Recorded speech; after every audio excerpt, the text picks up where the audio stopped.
Good evening. We're gathered here today to honor the memory of Richard Blum, who was a longtime friend of His Holiness the Dalai Lama and the Tibetan people.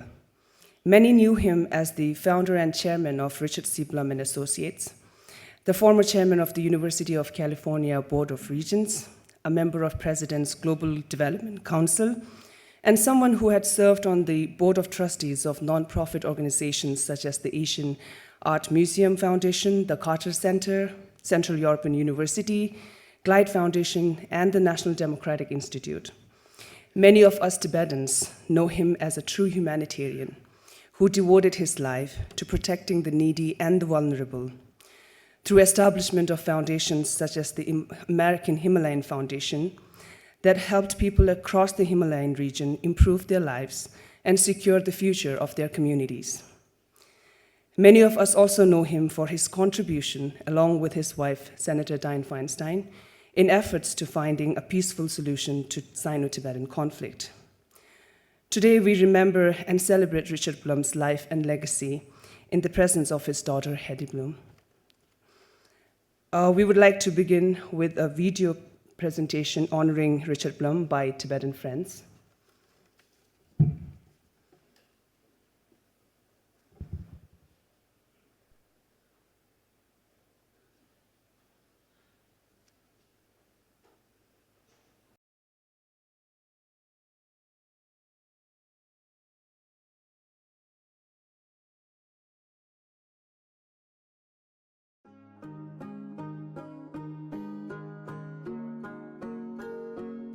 Yeah, I think I'm clearly one of his oldest friends over here, and sort of a bit of irony is we were both born in the same month of the same year, July 1935. The first night out, a couple of us spent in a Tibetan refugee camp, and there was these little kids that were either born there or carried over the mountains.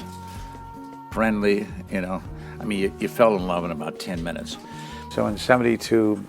In November of '72, I went to meet His Holiness. I got to know the Dalai Lama because even long before we started the foundation in 1980, I was taken by the cause of the Tibetans, and for close to 30 years, been of major assistance to the Tibetan refugees, working with the Dalai Lama and his people. I think we've done something like 75 different projects for Tibetan refugee camps that are mainly in Nepal and some in India. We do some work rather quietly in Tibet. We're also in Bhutan. The Dalai Lama asked us to do some work in Mongolia because the Mongolians are kind of first cousins to the Tibetans, and we do a little in Mongolia.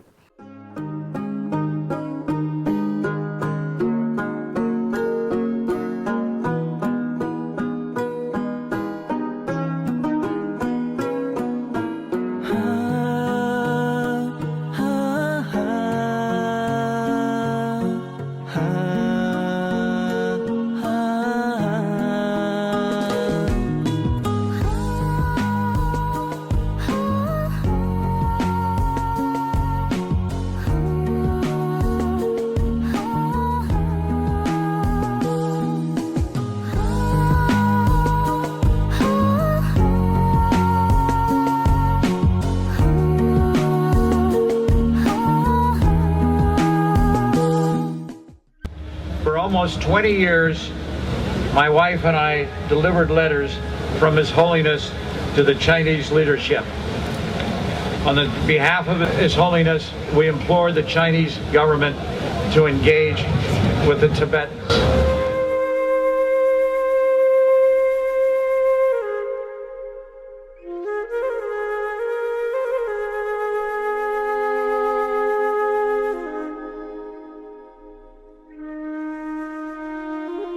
Went with me to Dharamshala before we were married. That was 40 years ago. And my daughter Heidi and I were just in Dharamshala about a month ago, and I'm happy to tell you that His Holiness is in good spirits. He's invigorated. Maybe one of these days we'll get him over here again, but we'll have to wait and see. In his passing away, we Tibetans have lost a dedicated supporter.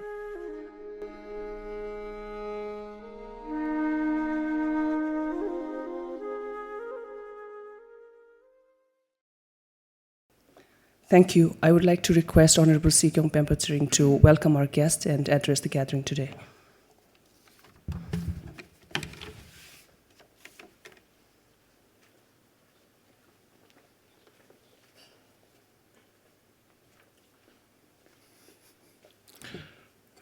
A very warm welcome to Hedy and your son's grandson of Dick Blum, Richard Blum. I personally didn't have much interaction with him except for a few meetings with Dick. I think the first time I met him was sometime in 2009-10 when Professor Rinpoche was Kalyan Tripa and I was the Speaker of the House, and Kashak organized a dinner for Richard at Hotel Tibet, and I was asking him about venture capitalism and investment banking and those kind of things those days. And later I happened to meet him again with Lodi Gyari Rinpoche. I understand that they have been very, very close friends, family friends, not just political alliance. So then I was also fortunate in organizing the last audience between Richard and His Holiness the Dalai Lama in 2017, June at UC Berkeley, San Diego. That was also at the instance of Gyari Rinpoche. Rinpoche told me to organize this audience, and your father traveled from San Francisco down to San Diego, and His Holiness waited for him at the hotel lobby. In the meantime, just before your father came, His Holiness even visited up to the bar near the lobby, and they had a very nice talk. That was, I think, the last meeting between His Holiness the Dalai Lama and your father.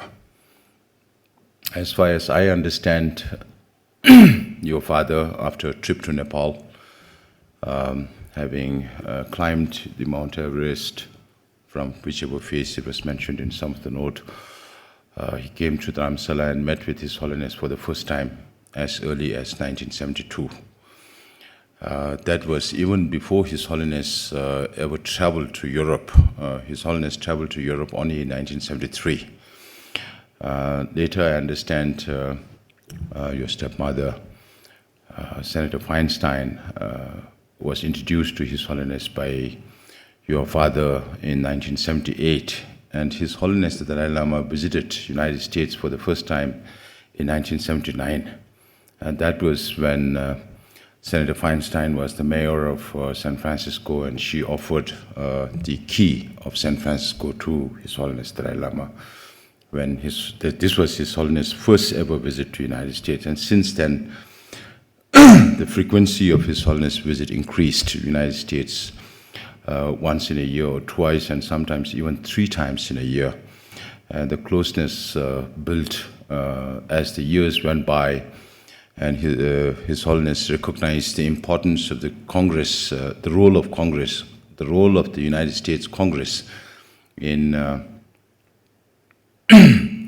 developing policies regarding Tibet. So that was the first time when His Holiness proposed the 5-point peace proposal to the Human Rights Caucus way back in 1987 at the Capitol. And Senator Feinstein was also, wherever there was Senator Feinstein, Richard was always with her in supporting in finding a resolution to the Sino-Tibet conflict. In 1987, I think that was the first time that many Congress people also got introduced to His Holiness, including the present Speaker, Nancy Pelosi, and that was the beginning of a wave of support for the Tibetan cause starting from that time. Then, of course, His Holiness received the Nobel Peace Prize, and His Holiness addressed the U.S. Joint Congress at the Capitol Rotunda in 1991, if I'm not wrong, about April 16th, and His Holiness also met for the first time as sitting president of the United States in the White House.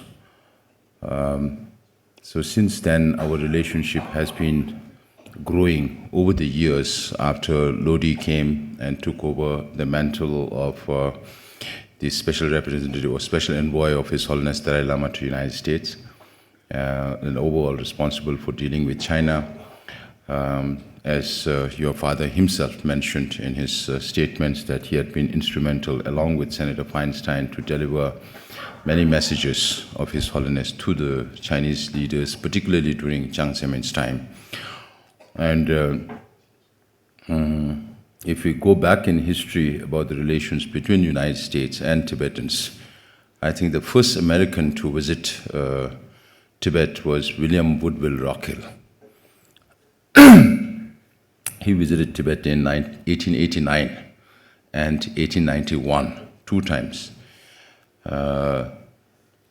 from Kumbum area, but he could not, both the times he could not come into Lhasa. The second visit was sponsored by the National Museum and the Smithsonian Institution, and he had a huge collection of Tibetan articles and artifacts, which are, I think, still part of the artifacts on Tibetan customs and rituals and religion in the National Museum and the Smithsonian Institution. The collections are there. I think he was the first person to also donate the whole Derge Kanjur, more than 100 volumes of books, to the Library of Congress, which started from that time on collecting Tibetan materials. And today, the Library of Congress, United States, has the largest collection of books on Tibet, more than 16,000 books, which was initially started by William Woodville Rockwell. But his name is not much mentioned, and he's not much remembered also. But I think he was not a Christian missionary. His interest was Tibet. I don't know for what reason, but he had a lot of connection with Tibet. He was not only a keen observer, but also paid a lot of attention to the customs and traditions and taxation and all kinds of things, including a lot of geographic issues, sometimes taking his way off to look for origins of rivers. And coincidentally, when the British India occupied Tibet in 1904, with the Young Husband expedition, the 13th Dalai Lama had to flee to Mongolia. And when the 13th Dalai Lama was in Mongolia, he was told by a Russian scientist that there is an American ambassador in Beijing who could speak Tibetan and also understand Buddhism, because William Woodville had translated the life of Buddha into French in his early days, and also Udana Varga, another Tibetan text called Self-Realization, in English. And in 1908, he must have been the first ambassador, US ambassador in Beijing, to meet with the Dalai Lama of Tibet, the 13th Dalai Lama of Tibet. So, and we also find that maybe the first Tibetan or a half-breed Tibetan to come into United States must have been early 30s from Ba, who traveled to United States, a daughter of one Tsering Chönzom, I think Tsering Chönzom, who was got romantically involved with a daughter of a son of a missionary who was teaching in Ba. So that is how we started our relations. And then the TRED delegation went in 1948. Of course, there were other expeditions into Tibet by many other Americans. Many other, in the sense, it can be counted on your fingers as to how many Americans really traveled to Tibet those days, including Soidam Kading, who is more known for finding the tortoise in the Galapagos. Then in his obituary, it was written he was the first person to bring Tibetan manjudi singrudi kharsa kisinrudi Tibetan la Apso Lhasa Apso. He was the first person to bring Lhasa Apso into the United States. He's known more for that. And then post Second World War, they were also visited by Tolstoy's grandson, Ila Tolstoy, to Tibet and others. So besides that, the first political relationship, I think, started with CIA at that time, special operations, from 1956 onwards up to 1972, when Kissinger and Nixon opened up China for the world. So your father's association with the Tibetans now goes back to 50 years, from 72 to 22. And his involvement has been very deep. He's not just been a businessman, but also a humanitarian at heart, a philanthropist who believed in leveraging the lives of underprivileged. And he had a real soft corner for the people in the Himalayas, not just the Tibetans, but also Nepalese and other people in the region. So your presence here helped us to remind us about his benevolence throughout his life. As human beings, it's natural that everybody who is born, who comes into this world, has to leave one day. And as Tibetans say, before your death, you ask yourself, when you come alone, you come alone. When you are born, you come alone. When you die also, you go alone.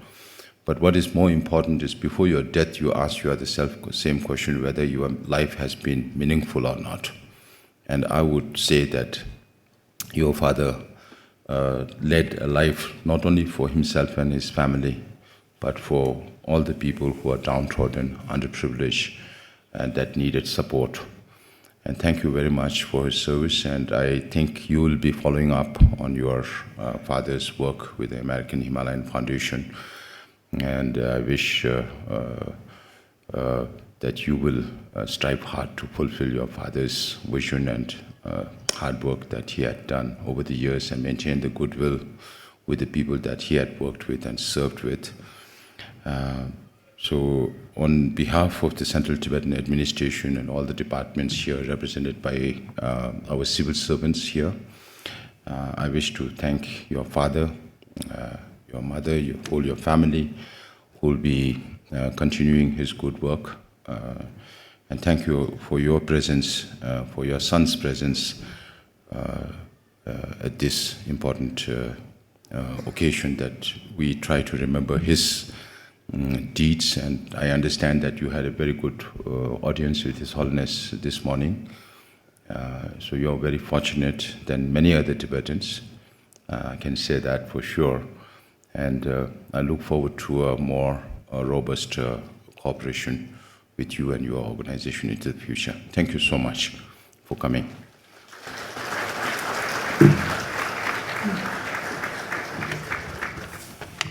Thank you, Kungwe. May I request Heidi Blum to say a few words?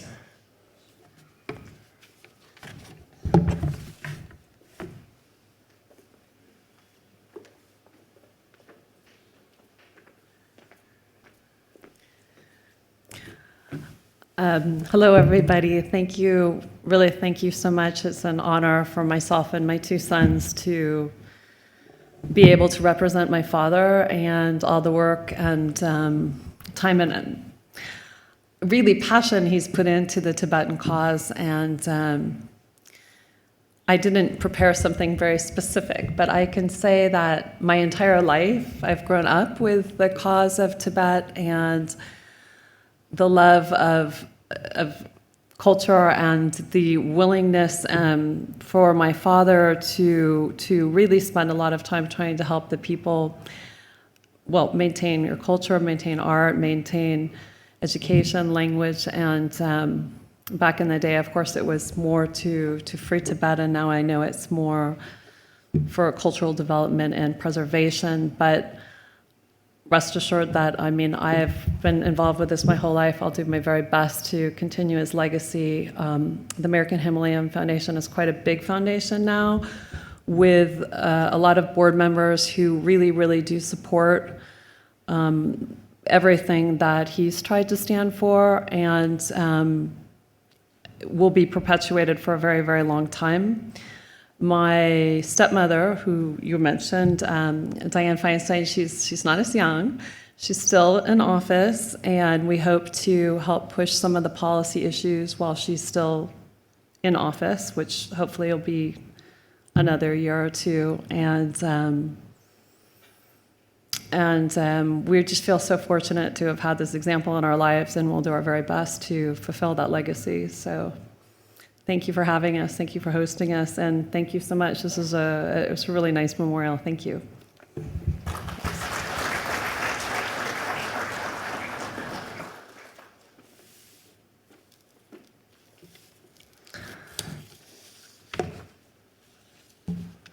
Thank you.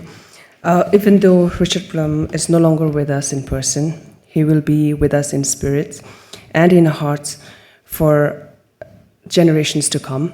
Thank you, everyone, for gathering here this evening.